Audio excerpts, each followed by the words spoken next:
Doctor साहब, अजय जी पूछ रहे हैं कि क्या टीसीएस पे फ्रेश एंट्री करनी चाहिए एसआईपी वे में लॉन्ग टर्म। देखिए, अभी मैं आज कुछ स्टॉक्स, जब आप ऐसा पूछते तो सुमित भाई मेरे को कई याद आ जाते, इसलिए मैं बोल देता हूँ। टीसीएस, इन्फोसिस, विप्रो, टेक महिंद्रा, इन सबसे अभी 2 महीने तक दूरी बना लीजिए। ना एसआईपी अभी इनमें करना है, ना अभी इनको फ्रेश बाय करना है। वेट करते हैं, आने दीजिए, नीचे आने दीजिए, आएंगे आएंगे पकड़ेंगे। हम भी उनसे ज्यादा कमाएंगे। हम्म। तो आपको चार नाम बता दिए हैं आईटी स्पेस की, चारों दिग्गज जिनसे आप अभी कुछ समय के लिए दूर रहिए। नीचे मिलेंगे, आराम से ऐड करिए। किसी भी कंपनी को डॉक्टर साहब ये नहीं कह रहे हैं कि ये कंपनी खराब है, सिर्फ ये कह रहे हैं कि ये समय उनके लिए अनुकूल नहीं है। उनके लिए समय अनुकूल मिले तो आप एंटर करिएगा। कंपनियों में कोई खराबी नहीं है, लेकिन ये समय उनके लिए सही नहीं है, तो आप उस हिसाब से इन पर कॉल लीजिएगा। इसके अलावा होता माकी पीपीएल, ये एक नाम बहुत समय चला नहीं है, सीए संदीप साहब के पास है और डॉक्टर साहब आपकी राय जानना चाह रहे हैं। 2 साल से ये इसके अंदर और बने रह सकते हैं। 201 पे इनकी खरीदारी है, करना क्या चाहिए?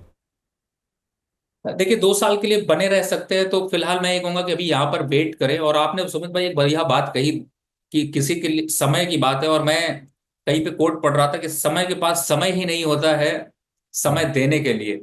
बड़ा हम्म। अच्छा कोट है, अर्थ बहुत लंबे चौड़े हैं और आजकल हम्म। बड़ा फिट बैठते हैं। क्योंकि इस समय का जो समय है उसमें मार्केट में, चाहे आप बहुत बड़े सूरमा हो और चाहे दिग्गज हो, उनको सबको ये दिखाने की कोशिश कर रहा है कि अगर आपके अंदर पेशेंस नहीं है, हम्म। आपके अंदर स्ट्रैटेजी नहीं है, तो आप मार्केट में काम नहीं कर सकते हैं। तो मुझे ऐसा लगता है कि शायद आपकी जो बात है वो एकदम सही है। फिलहाल वापस इनके स्टॉक्स पे आते हैं। देखिए, लॉन्ग टर्म का है, लेकिन सर गोल तो काफी खराब है। इस समय स्ट्रक्चर इस स्टॉक का काफी पुअर है। लंबी मंदी देखने को मिल चुकी है। सजेशन यही होगा, जो अभी मैंने 2 स्टॉक्स बताए, एक टेक्स इंफ्रा बताया था और एक आईआरएफसी बताया था, आप चाहे तो उस पर स्विच कर सकते हैं। लेकिन अगर इस स्टॉक पे बने हैं तो मुझे लगता है जो आज का प्राइस है, इसका क्लोजिंग प्राइस नोट कर लीजिए। और इसके 3 दिन, फिर से मैं बता रहा हूं, नोट कर लीजिए, 3 दिन नीचे इस प्राइस के बंद हो जाए 190 के नीचे, तो बिना सोचे समझे उन स्टॉक्स पे चले जाइएगा। वापस 2-3 महीने में फोन करिए लॉस इंटरनेट भी नहीं चाहता कि आपकी हमारी बातचीत हो। इतने दिनों बाद तो आप आए और उसको लेकर भी काफ़ी इश्यूज चल रहे हैं। खैर, लेकिन ये एक राय जो आपको डॉक्टर साहब दे रहे थे कि 190 के नीचे अगर ये 3 दिन तक लगातार बंद हो जाए तो दो नाम या दो विकल्प आपको बताए गए हैं, उनको आप ज़रूर आइडेंटिफाई कर सकते हो और उनमें आप एक बार को ऑप्ट कर सकते हो। इसके अलावा एक सवाल आया मान इंफ्रा को लेकर। उदय साहब का सवाल है, 245 रुपये के दाम पर उन्होंने खरीदारी कर रखी, काफ़ी लॉस भी हो रहा है। डॉक्टर साहब कैसे देख रहे हो आप इसे?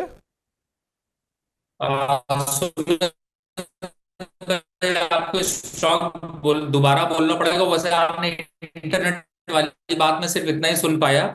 मैं इस समय कर्नाटक नेट ना चल रहा हो तो लग रहा है शायद मार्केट कुछ ज्यादा ही डाउन दिखाई दे रहा है। तो डॉक्टर साहब फिलहाल दिल्ली आप में ही हो अगर ना? सवाल मुझे दोबारा एक बार पूछ लें तो। हाँ डॉक्टर साहब, दिल्ली में हो ना आप? संपर्क कभी भी हो नहीं पा रहा ठीक से।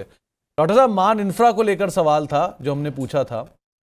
इनकी खरीदारी 245 रुपए पर है। अगर आप ट्रैक कर पा रहे हो, सुन पा रहे हो, तो क्या जवाब होगा आपका? जी देखिए, मान इंफ्रा इस समय तो थोड़ा सा कंसोलिडेट कर रहा है। हालांकि चार्ट स्ट्रक्चर काफी पुअर है, लेकिन मुझे लगता है डॉक्टर साहब से आज बातचीत हो नहीं पाएगी लग रहा है। उनसे हम दोबारा बातचीत करेंगे जरा मान इंफ्रा को लेकर। एक बार दोबारा डॉक्टर साहब उन्हें कनेक्ट करिए। तब तक हमारे साथ एक दर्शक मौजूद हैं चर्चा करने के लिए, जरा उनसे बातचीत कर ली जाए। संजय जी हमारे साथ मौजूद हैं बातचीत करने के लिए। संजय जी नमस्कार। हाँ, नमस्कार नमस्कार सुमित जी, नमस्कार। नमस्कार और संजय जी। मेरे मेरा मेरा सवाल है कि मेरे पास रोजरी बायोटेक है 770 रुपीज पर और 120 शेयर है। इसका टारगेट और होल्ड करने में क्या फायदा होगा? आपके पास रोजारी बायो है, 120 शेयर, 774 रुपए के दाम पर। कब से हाँ खरीदारी हाँ, की आपने दत्त साहब? ये बहुत दिन हो गया है मेरे पास। ओके, और अभी आप कितना समय इसको और दे सकते हो? हाँ, ये मैं जब तक केमिकल सेक्टर बाउंस बैक नहीं करता है तब तक। ओके। अब तो केमिकल सेक्टर पूरा ही टूटा हुआ है। हाँ वो तो है। मतलब ये कंपनी नंबर तो बढ़िया दे रही है। अगर इस बार का प्रॉफिट वगैरह भी देखेंगे इसका, तो इसका एनुअल प्रॉफिट ऑल टाइम हाइस के आसपास पहुंचता हुआ दिखाई पड़ रहा है। कंपनी तो सही कर रही है। एक ही कंसर्न है कि प्रमोटर लगातार माल बेच रहा है। अगर आप चेक करेंगे तो पिछले 12 क्वार्टर से प्रमोटर लगातार हर 2 क्वार्टर में माल बेचता हुआ दिखाई पड़ रहा है। 68.56 से घटाते घटाते 68.19 तक ले आया है। तो प्रमोटर की हिस्सेदारी बिक रही है, ये थोड़ा सा कंसर्न है, लेकिन बाकी अदरवाइज कंपनी के नंबर ठीक ठाक ही दिखाई पड़ रहे हैं। चलिए राय आपको दिलवाता हूँ दत्त साहब। डॉक्टर साहब हमारे साथ जुड़ चुके होंगे अगर तो। रवि सर, ये रोजारी बायो अगर आप ट्रैक कर पा रहे हो, 774 रुपये पे दत्त साहब की खरीदारी है, 120 शेयर है, ठीक ठाक करेक्शन आ चुका है, रीजनेबल साइज पर अभी खड़ा है, करना क्या चाहिए इन्हें? देखिए, इस समय अगर रसौरी बायोटेक को देखते हैं तो बिल्कुल आपने यहाँ पर सही बताया सुमित जी की ठीक ठाक करेक्शन आ चुका है। थोड़ा सा यहाँ पर कंसोलिडेशन देखने को मिल सकता है। चार्ट स्ट्रक्चर जो है वो थोड़ा सा पुअर होने के बाद अब शायद थोड़ा पुल बैक दिखाने की कोशिश करेगा। तो मुझे लगता है अभी थोड़ा सा समय दे दें, अगर 1-2 वीक के बाद इसमें कुछ चेंजेस करने हैं तो वो किए जा सकते हैं। शायद मुझे उम्मीद है कि उससे पहले थोड़ा पुल बैक आना चाहिए। तो अभी फिलहाल टेम्परेरी बेसिस पे पोजीशन को होल्ड रखें और 1-2 वीक के बाद इस पे एक बार जरूर रिव्यू करें। तो 1 से 2 वीक के बाद आप इसको रिव्यू करें, वो ज़्यादा बेटर सिचुएशन है। दत्त साहब, अभी ये केस में एटलीस्ट आप थोड़ा समय दे दीजिए, वो ज़्यादा बेहतर है। और आप खुद भी सही आंक रहे हैं इसको कि आप थोड़ा समय दीजिए, होल्ड करिए, अकॉर्डिंगली कॉल कीजिए। एक सवाल हितेश जैन साहब का आया है, इनके पास 10,500 रुपये के दाम पर अल्ट्राटेक सीमेंट के शेयर हैं, करना क्या चाहिए इसमें डॉक्टर साहब? देखिए, इस समय अल्ट्राटेक सीमेंट को अगर देखते हैं तो मुझे थोड़ा सा यहाँ पर जो करेक्शन है उस पर अट्रैक्टिव लग रहा है, लेकिन ओवरऑल अगर स्ट्रक्चर देखें तो मुझे लगता है कि स्विच करने पे आप अगर सीमेंट सेक्टर पे अंबुजा सीमेंट को अपने करंट लेवल पर लेंगे तो आपको ज्यादा फायदा देगा। और जो स्ट्रक्चर यहाँ पर खड़ा है उसमें अंबुजा सीमेंट पे ज्यादा अपवर्ड ट्रेंड आपको देखने को मिल सकता है। तो अंबुजा सीमेंट थोड़ा ज्यादा बेटर पोजीशन दिखाई पड़ रहा है अल्ट्राटेक के कंपैरिजन में। एक वैभव सिंह साहब के पास मदरसन सुमी है, करीब करीब 57 रुपए के दाम पर इन्होंने खरीदारी कर रखी है। इसको लेकर भी एक राय डॉक्टर साहब आपकी जानना चाह रहे हैं, करना क्या चाहिए इन्हें? देखिए, एक वक्त था जब ये स्टॉक चल रहा था, मुझे ऐसा लगता है कि अब वो वक्त पूरा हो गया है और मदरसन सुमी से यहाँ पर एक बार तो एग्जिट करना चाहिए। और उसकी जगह पे चूंकि अब लॉस चूंकि बहुत बड़ा हो रहा है, तो मैं कहूंगा कि आपको बैंकिंग काउंटर में पीएसबी या फिर यूनियन बैंक इस पे स्विच कर लीजिए। बिलीव करिएगा, मदरसन सुमी यहाँ पर अभी आने वाले 6 महीने तक कुछ बहुत बड़ा मूव नहीं दिखाता वो नजर आएगा, लेकिन पीएसबी आपका 65-70 रुपए का भाव दिखा सकता है। तो वहां पर चाल ज्यादा है, सेफ्टी ज्यादा है, चॉइस आपकी है। तो इसके अलावा आपको एक राय यहाँ पर दी गई है। इसके अलावा ये केएनआर कंस्ट्रक्शन पे एक सवाल आया है महेंद्र जी का, इसमें क्या करना चाहिए लॉन्ग टर्म के लिए, वो पूछ रहे हैं। देखिए, केएनआर कंस्ट्रक्शन लॉन्ग टर्म के हिसाब से 225-220 के लेवल्स अगर देखते हैं तो मुझे लगता है सुमित भाई बहुत अट्रैक्टिव लेवल है। सिर्फ इंफ्रास्ट्रक्चर पे करेक्शन के बाद ये स्टॉक मिल रहा है, लेकिन इसके अंदर ये दमखम है कि ये 16-17% का रिटर्न बड़े आराम से दे सकता है। रिस्क रिवॉर्ड में अब रेशियो अच्छा है, तो अगर जो लोग फ्रेश बाय करना चाहते हैं वो अपनी एंट्री यहां पर स्टार्ट कर सकते हैं। जैसे मैंने पीछे बताया था कि 20% करिएगा इस स्टॉक में, आपको 35 से 40% खरीदारी यहां पर कर लीजिए। 210-15 के भाव आएंगे तो 100% एंट्री कर लीजिएगा। टारगेट 280 और 300 आपको लॉन्ग टर्म पे देखने को मिलेंगे, लेकिन 6 से 8 महीने से पहले ज्यादा उम्मीद मत रखिएगा। तो 6 से 8 महीने से ज्यादा का यहाँ पर आप नजर मत रखिएगा, बट अदरवाइज आप इसके ऊपर एक बार को फोकस कर सकते हो। अरिंदम जी पूछ रहे हैं वो बंधन बैंक क्या करना चाहिए, वो स्किप हो गया था आपसे बातचीत के दौरान नेटवर्क के इश्यूज में, अभी क्या किया जाए? अच्छा जी, बंधन बैंक, देखिए बंधन बैंक की जगह आप ले लीजिए बैंक ऑफ बड़ौदा। बढ़िया दमदार स्टॉक, एसबीआई के बराबर का कंपैरिजन रखता है। बंधन बैंक का बंधन छोड़िए, ज्यादा दिन पकड़ के रखेंगे तो आपके साथ आप ही सिर्फ लॉस पे रहेंगे, बाकी आपके सामने लोग निकलते हुए चले जाएंगे। तो फिलहाल बंधन बैंक से स्विच करना है आपको बैंक ऑफ बड़ौदा में, दमखम ज्यादा और रिटर्न्स के हिसाब से भी ज्यादा मजबूत। फिलहाल बंधन बैंक देखिए चार्ट कितना स्ट्रक्चर पुअर है, लो वॉल्यूम के साथ ट्रेड हो रहा है, डे लो बना रहा है। जल्दी आपको 100 रुपए के आंकड़े पे आ जाएगा, 30% का करेक्शन और दिखा देगा, तो बदल लीजिए चाल। तो आप इसको अवॉइड करिए, और बेटर नाम आपको बताया गया है, आप उसको एक बार फोकस कर सकते हैं। एक राम सिंह साहब का सवाल है, इन्होंने 1010 की एक्सिस बैंक की पुट बाय कर रखी है, ट्रेडिंग पर्पज से उन्होंने लिया ऑब्वियसली। कोई टारगेट स्टॉप लॉस आप इस पे देख रहे हो क्या डॉक्टर साहब?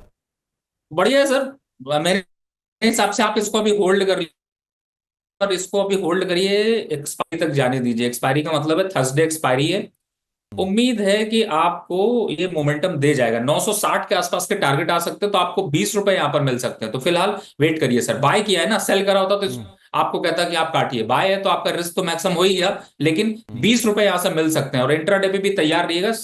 3:15 पे एक बार अपडेट जरूर लीजिएगा। अगर आपको 20 रुपए मिल रहे होंगे तो बुक कर लीजिएगा। ओके, एक्सपायरी वैसे एक दिन बाद ही है, यानी कि नेक्स्ट डे अब एक्सपायरी ही होगी, तो अरे आप उस हिसाब से ही यहाँ पे काम करिएगा, वो भी एक इंपॉर्टेंट चीज़ है। अंकित तिवारी साहब पूछ रहे हैं क्या हुडको को एवरेज करना चाहिए? डॉक्टर साहब आपकी राय क्या है? सुमित भाई, ये एक स्टॉक ऐसा है जो कि हर बार एक कॉन्फिडेंस देता है पुल बैक पे, और फिर उसके बाद उससे बड़ी छलांग डाउन साइड की मार देता है, तो इसीलिए बड़ा कॉन्फिडेंस कम हो जाता है। लेकिन फिर भी 25%, मैं परसेंटेज इसलिए बार बार रिपीट कर रहा हूं, आपकी जो क्वांटिटी है उसको डिवाइड कर लीजिए। 100 क्वांटिटी है तो 25 शेयर यहां पर कर लीजिए। उतना एवरेज तो किया जा सकता है, क्योंकि स्टॉक अच्छा है, लेकिन अभी समय अच्छा नहीं है। सुमित भाई का बड़ा बढ़िया डायलॉग है कि वक्त अच्छा नहीं है, स्टॉक तो अच्छे हैं, फंडामेंटल अच्छे हैं। तो मुझे ऐसा लगता है यहां पर यही करिए, लेकिन 25% चाल तो चली जाएगी।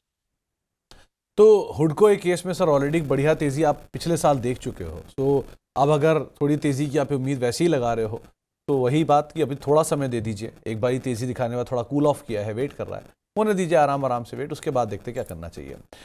एक सवाल डॉक्टर रेड्डीज को लेकर आया है। 160 शेयर है 1300 रुपए के दाम पर, लंबी अवधि का नजरिया है और ये होल्ड भी कर सकते हैं, कोई दिक्कत नहीं है। क्या करना चाहिए इसमें डॉक्टर साहब? अब बिल्कुल वेट करना चाहिए। डॉक्टर रेड्डी वैसे भी काफी स्ट्रांग फंडामेंटल के साथ चल रहा है स्टॉक, और थोड़ा बहुत ये जो ट्रम्प साहब ने बीच में ट्रेलर दिखाया था उसका एक इम्पैक्ट जरूर दिखाई दिया था, लेकिन लॉन्ग टर्म के फंडामेंटल पे, ग्रोथ स्टोरी पे अगर देखें तो ये स्टॉक बहुत अच्छा है स्ट्रक्चरली। इस पे जरूर आप एसआईपी के हिसाब से थोड़ा थोड़ा सा आप ऐड कर सकते हैं, और कोशिश करिए कि हर महीने थोड़ा बहुत ऐड करिए। ये स्टॉक मल्टी बैगर बनेगा आने वाले 10 सालों में। ओके, इसके अलावा एक सवाल आया है वेदांता पर। मानस जी का एक सवाल है, इन्होंने मौजूदा दाम पर एक खरीदारी करने की इच्छा रख रहे हैं, क्या खरीदारी करनी चाहिए ना? देखिए, वेदांता दो ही लोग खरीदते हैं सुमित भाई। एक जिसको बढ़िया डिविडेंड चाहिए होता है, और दूसरा जिसको मोमेंटम चाहिए होता है। मोमेंटम में इस समय थोड़ा करेक्शन मोड में, तो दो मोड में आप डिवाइड कर लीजिए करंट लेवल को। और करंट लेवल पे तो बिल्कुल 50% बाय करिए, और 10 रुपए और नीचे लगा दीजिए। तो इन दोनों रेंज पे बाय कर लीजिए, अच्छा स्टॉक है। और जब प्रॉफिट आए तो वो भी बुक कर लीजिए, जब डिविडेंड की बारी आए तो वो भी लीजिए। दोनों साइड से मजा लेते रहिए। और फिलहाल यहां से अगर देखते हैं तो अच्छा खासा अट्रैक्शन है। 20 रुपए के रिस्क में 70 रुपए बड़ी आसानी से मिल सकते हैं। तो मुझे लगता है कि यहां पर वेट करना चाहिए। थोड़ा वेट करने की राय आपको डॉक्टर साहब दे रहे हैं, उसके हिसाब से आप कॉल लीजिएगा इसमें। इसके अलावा एक सवाल है बिरला सॉफ्ट पे, माधव मित्तल साहब का है। इन्होंने लंबी अवधि के लिए होल्ड करने की बात की है। बिरला सॉफ्ट को 575 रुपए के दाम पे की खरीदारी है। आप क्या राय रखते हो डॉक्टर साहब, क्या करना चाहिए इसमें? देखिए, अगर बिरला सॉफ्ट को ही अगर लेना हो तो मैं डिक्सन ले लूंगा। 14,000 का मुझे ज्यादा अच्छा दिखाई देता है, लेकिन बिरला सॉफ्ट अभी 463 रुपए चल रहा है। कुछ खास दम दिखाई नहीं दे रहा है। थोड़ा सा जो है वो थका हुआ सा स्टॉक लग रहा है। लंबे समय पे भी रखूंगा तो बहुत ज्यादा बढ़ के क्या करेगा, वापस 500 के आसपास तक, 600 के आसपास तक आएगा, लेकिन उसमें भी एक साल बिता जाएगा। तो सर, आपको डिक्सन हो सकता है। ये पहला स्टॉक ऐसा मिला है जो मुझे बहुत महंगा लग रहा है, कि 400 के कंपैरिजन में मैं आपको 14,000 का स्टॉक दिलाने की बात कर रहा हूँ। लेकिन मुझे लगता है कि बिरला सॉफ्ट वो स्टॉक नहीं है जो यहां से अभी बहुत लंबा लिया जा सके। हाँ, इससे ज्यादा अगर आपको लेना है तो आप जेंटेक ले लीजिए। बढ़िया करेक्शन के बाद अच्छी जगह पे अट्रैक्शन दे रहा है। तो आप सॉरी, जेंसर टेक जो कि इस समय 783 तो जेंसार एक चल रहा अच्छा है, उस पर स्विच कर जाइए सर, वो जी, ज्यादा अच्छा है। तो एक अच्छा विकल्प जेंसार हो सकता है, जिसको आप अदरवाइज देखिए और उसके हिसाब से अपनी रणनीति को आप बनाकर चल सकते हैं। मिष्टी शुक्ला जी का एक सवाल है, इनके पास SJVN और वक्रांगी इन दोनों में पोजीशन है और पूछने करना क्या चाहिए। डॉक्टर साहब क्या राय है आपकी? देखिए, मुझे जब पहली बात तो नाम बड़ा मैजिकल है सर, कॉन्ग्रेचुलेशन। पहली बार मैंने ऐसा नाम सुना जो मुझे बड़ा अट्रैक्टिव नाम लगा, तो कॉन्ग्रेचुलेशन सर। दूसरा, स्टॉक लेकिन उतना ही अब आपने बेकार खरीदा। वक्रांगी में उसका पंखा कुछ चलने वाला है नहीं, बेकार स्टॉक है। 14 रुपए चल रहा है अभी। मैंने वैसे तो मैं आइडिया के लिए भी बहुत ज्यादा वो नहीं करता, लेकिन फिर भी 7 रुपए पे आइडिया ज्यादा स्ट्रॉन्ग फंडामेंटल के साथ है, उसको यहाँ पर ले लीजिए। स्विच कर लीजिए, इस स्टॉक से एग्जिट कर लीजिए, डबल क्वांटिटी वहां पर मिल जाएगी। इस स्टॉक पे तो फिलहाल यही स्ट्रैटेजी। दूसरा स्टॉक अभी होल्ड करके रखिए। तो आप SJVN में तो बने रह सकते हैं, लेकिन वक्रांगी की हिस्ट्री कभी आप एक बारी पुरानी पढ़िएगा तो आपको ज़्यादा बेटर सिचुएशन क्लियर होगी कि एक्चुअल में कंपनी की क्या हालात थे और क्या हालात हो गए हैं। तो एक बार को अवॉइड करिए, ज़्यादा बेटर है। इसके अलावा टाइटन में नई एंट्री लेने की बातचीत कर रहे हैं। डॉक्टर साहब क्या करना चाहिए इन्हें? देखिए सर, एक चीज बताऊं, टाइटन इस समय के जो प्राइसेस है ना, उसमें काफी वोलेटिलिटी देखने को मिल सकती है और ये एक नए अदानी के ग्रुप की तरह वोलेटिलिटी देखने को मिलेगी। इसको समझने से पहले मैं आपको गोल्ड के प्राइसेस का बताऊं तो शायद मेरे ख्याल से सुमित भाई ज्यादा अच्छा होगा। और इस समय गोल्ड के प्राइसेस चल रहे हैं 86,300 के पास। अब पोजीशन ये है कि गोल्ड के प्राइसेस 90,000 की तरफ बढ़ना है और इस बार आपको आगे 3 महीने तक गोल्ड सस्ता होने वाला नहीं है। और भूल जाइए कि अब आपको वो 70,000 या 65,000 का रेट मिलेगा। तो आपको जो परचेजिंग है वो कहां करनी पड़ेगी? मैक्सिमम से मैक्सिमम 75,000 से 80,000 के बीच में। और वो भी आने वाले 3 महीने तक तो बिल्कुल नहीं। मतलब 3 महीने जिनके आगे शादियां हैं, ये सब है, उन सबको खरीदना पड़ेगा करीब 85,000 के आसपास या फिर 90,000 के पास। और उसको अगर देखा जाए तो फिर यहां पर टाइटन जो है वो अट्रैक्टिव नहीं होगा। तो करंट लेवल पर टाइटन में फिलहाल खरीदारी की तो बिल्कुल राय नहीं। इनफैक्ट आपके माध्यम से मैं ये कहूंगा कि जिन लोगों ने ले रखा है उनको यहां पर प्रॉफिट बुक करना चाहिए। 2600 तक के भाव इसके करेक्शन में दिखाई दे सकते हैं। 2600 तक के भाव आ सकते हैं, थोड़ा करेक्शन में नीचे आ सकता है, तो अभी के लिए आप अवॉइड करिए, ज़्यादा बेटर है। 2-3 सवाल फेसबुक पर भी आए हैं। एक मेहुल जी का सवाल आया है बायोकॉन के लिए, ये 2 साल के लिए होल्ड कर सकते हैं। आज खबर भी थी बायोकॉन में। आप क्या राय रखते हो डॉक्टर साहब, क्या किया जाए? सर, दो ही स्टॉक मुझे जो है वो समझ नहीं आते। एक का नाम है बायोकॉन और दूसरा का नाम है आईएक्स। इनको स्टॉक को हमेशा बेच के काम किया करिए, तो यानी कि वायदा बाजार की तरफ से ट्रेड करेंगे तो ज्यादा अच्छा होगा। फिलहाल एग्जिट कर लीजिए, इन सब में कोई खास दम नहीं है। इससे ज्यादा अच्छा है कोई और स्टॉक ले लीजिए। तो प्रभात जी पूछ रहे हैं कि क्या जी शिपिंग में खरीदारी करनी चाहिए? 1400 रुपए के दाम पे उनकी खरीदारी है, फर्दर एवरेज करने की राय। बिल्कुल जी, शिपिंग यहाँ पर थोड़ा सा अट्रैक्शन दिखा रहा है। और साथ ही एक और स्टॉक जिसपे आप लोग बहुत ध्यान रखते हैं वो है कोचिन शिपयार्ड, जिसमें कि थोड़ा सा पुल बैक वापस दिखाई दे रहा है। तो इन दोनों स्टॉक्स को आप लोग यहाँ पर ऐड कर सकते हैं। 40% के आसपास की पोजीशन फ्रेश बाय भी किया जा सकता है। तो फ्रेश बाय की उम्मीद यहाँ पर आप लगाकर चल सकते हैं। कुछ नए विकल्प भी आपको बताए गए हैं। गुंजन जी पूछ रहे हैं कि क्या मदरसन वायरिंग और डेन नेटवर्क में यहां पर खरीदारी करनी चाहिए? आपके प्रशंसक भी हैं काफी। जिसकी सर, इन दोनों का समय जा चुका है। बेटर इसको आप खरीदारी की छोड़िए। अगर आपके पास है भी तो समझिए कि आप ही प्रमोटर बन रहे हैं, बाकी कोई प्रमोटर भी नहीं बन रहा है। तो अभी फिलहाल दूरी बना लीजिए और गलती से भी इनकी तरफ मत देखिएगा। अपनी लिस्ट से, वॉच लिस्ट से भी डिलीट कर लीजिए। तो फिलहाल आपको दोनों से दूर रहने की सलाह दी गई है। सोनी कुमारी जी पूछ रहे हैं कि क्या पीसी ज्वेलर में एक्यूमुलेट करना चाहिए या होल्ड करना चाहिए, क्या करना चाहिए? देखिए, फिलहाल तो पीसी ज्वेलर भी एक पाप का शेयर ही कहा जाएगा, क्योंकि जिस हिसाब से इन्वेस्टर को नुकसान दिया है, तो सर मैं कंपनी के तो उसको बिल्कुल भरोसा नहीं करता। ना बाय करना है ना सेल करना है। दूर रहिए इस स्टॉक से। जिन लोगों ने लिया हुआ है उनके पास सिर्फ एक ही है इस समय, वो कि बस मझधार में बैठे हुए हैं। और फिलहाल ये स्टॉक बहुत ही पुअर है। मुझे लगता है बिल्कुल दूरी बनाकर रखिए और इस तरीके के स्टॉक्स को अपनी लिस्ट से डिलीट कर लीजिए, कभी दोबारा मत देखिए। तो इस तरह के शेयरों को अपनी लिस्ट से डिलीट कर दीजिए और दोबारा ना देखिए, ये आपको राय डॉक्टर साहब दे रहे हैं। डॉक्टर साहब, कृष्णा जी पूछ रहे हैं कि केफिन टेक में क्या फ्रेश एंट्री करनी चाहिए? ये एक स्टॉक देखिए, वापस एक स्ट्रॉन्ग स्टॉक दिखाई दिया के फिनटेक। एक अच्छे करेक्शन के बाद बिल्कुल यहाँ पर एंट्री बनती है।